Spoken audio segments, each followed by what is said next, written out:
বেশ কয়েকদিন হয়ে গেল বিয়ের মরশুম কিন্তু শুরু হয়ে গেছে। আর এই বিয়ের সিজনে যদি একটাও নিমন্ত্রণ না পাওয়া যায় তাহলে মনটা কতটা খারাপ হয়ে যায় বলতো। তবে এই ভিডিওটা বেশ কিছুদিন আগেকার, সময়ের অভাবে এডিট করা হয়ে ওঠেনি। শুধু শুধু গ্যালারিতেই বা থাকবে কেন, ভাবলাম আপলোড করে দিই। এই বিয়ে বাড়িটার সাজানো নিয়ে তো কোনো কথাই হবে না, আর তার সাথে খাওয়া দাওয়া কিন্তু ছিল জমজমাট। প্রথমেই ওয়েলকাম ড্রিঙ্ক হিসেবে ছিল ফ্রুট জুস। এই কাউন্টারে বিভিন্ন রকম ফলের সাথে ছিল আঙ্গুর, যেটা আমার মেয়ে খেতে ভীষণই পছন্দ করে। তাই কোনো রকম জুস খাওয়া হোক বা না হোক, ওকে আঙ্গুর তো দিতেই হবে। আর স্টার্টারে ছিল pomfret tandoori, chicken tandoori, spring roll, chilli corn, phuchka, veg momo, আরো কত কিছু। সবগুলো ট্রাই করা হয়ে ওঠেনি, তবে স্প্রিং রোলটা ছিল একদম গরম গরম। আর বিয়ে বাড়ি গেছি কিন্তু ফ্রিতে ফুচকা খাওয়া ছেড়ে দেবো, তা কি হয়? ফুচকা খেয়েই চলে গেলাম সাইডে থাকা একটা পার্কে। বাচ্চারা যাতে বোর না হয়ে যায় তাই তাদের এন্টারটেনমেন্ট করার জন্য কিছু খেলাধুলারও ব্যবস্থা ছিল। ওখানে কিছুক্ষণ সময় কাটানোর পর দেখলাম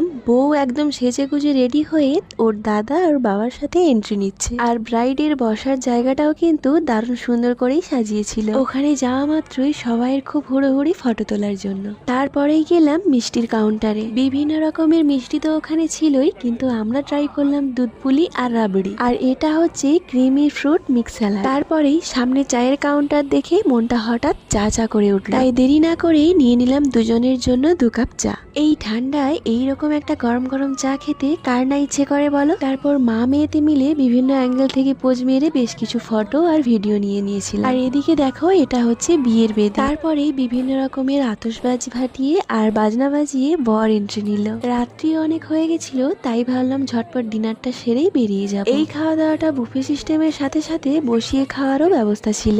অনেকগুলো আইটেমই ছিল, তবে আমি সবগুলো কভার করে উঠতে পারিনি। নিজের পছন্দ মতো কয়েকটা আইটেম নিয়ে বসে পড়লাম একটা খালি টেবিলে। এই যে দেখছো, এটা হচ্ছে ভেটকির পাতুরি, যেটা খেতে হয়েছিল অসম্ভব সুন্দর। খাওয়ার শেষ পাতে নিয়েছিলাম মিষ্টি, পাঁপড় ভাজা আর চাটনি। শেষ পাতে এইরকম পাঁপড় ভাজা আর চাটনি কে কে খেতে পছন্দ করো কমেন্টস করে অবশ্যই জানাবে। আর শেষে সবকিছু হজম করতে খেয়ে নিলাম 1 গ্লাস স্প্রাইট।